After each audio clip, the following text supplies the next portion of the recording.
Hello, Sally here, again sitting in the sunshine, enjoying an absolutely glorious day. I'm going to read today from The Ancient Secret of the Flower of Life by Drunvalo Melchizedek. Remembering our ancient past, how the fall of Atlantis changed our reality.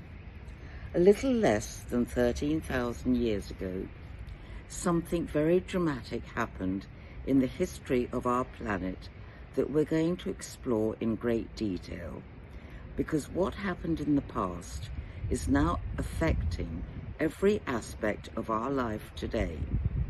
Everything we experience in our daily living, including the particular technologies we use, the wars that erupt, the foods that we eat, and even the way we perceive our lives, is the direct result of a certain sequence of events that happened during the end of Atlantean times. The consequences of these ancient events have entirely changed the way we live and interpret reality. Everything is connected. There is only one reality and one God. But there are many, many ways that the one reality can be interpreted. In fact, the number of ways to interact or interpret the reality are just about infinite. There are certain realities that many people have agreed on, and these realities are called levels of consciousness.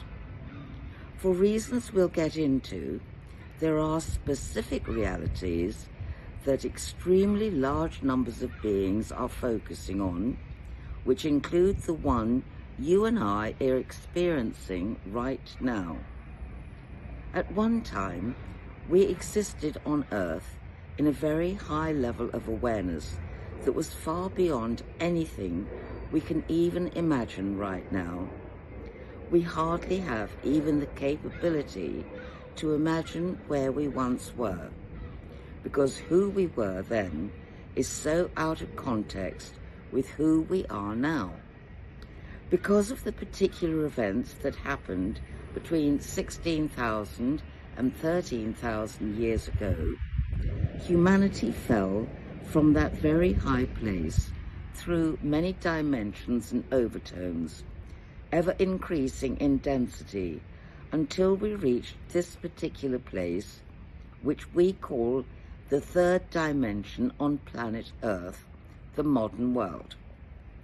When we fell, and it was like a fall, we were in an uncontrolled spiral of consciousness moving down through the dimensions of consciousness. We were out of control, and it was very much like falling through space.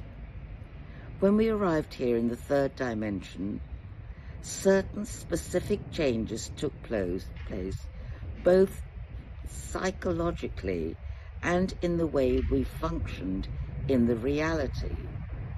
The most important change was in the way we breathed prana, a Hindu word for the life force energy of this universe. Prana is more critical to our survival than air, water, food, or any other substance, and the manner in which we take this energy into our bodies radically affects how we perceive the reality. In Atlantean times, and earlier, the way we breathed prana was directly related to the electromagnetic energy fields that surround our bodies. All the energy forms in our fields are geometric, and the one we will be working with is a star tetrahedron, which consists of two interlocked tetrahedrons. Another way of thinking of it is as a three-dimensional Star of David. The apex of the upward pointing tetrahedron terminates 1 hand's length above the head, and the apex of the downward pointing tetrahedron terminates 1 hand's length below the feet.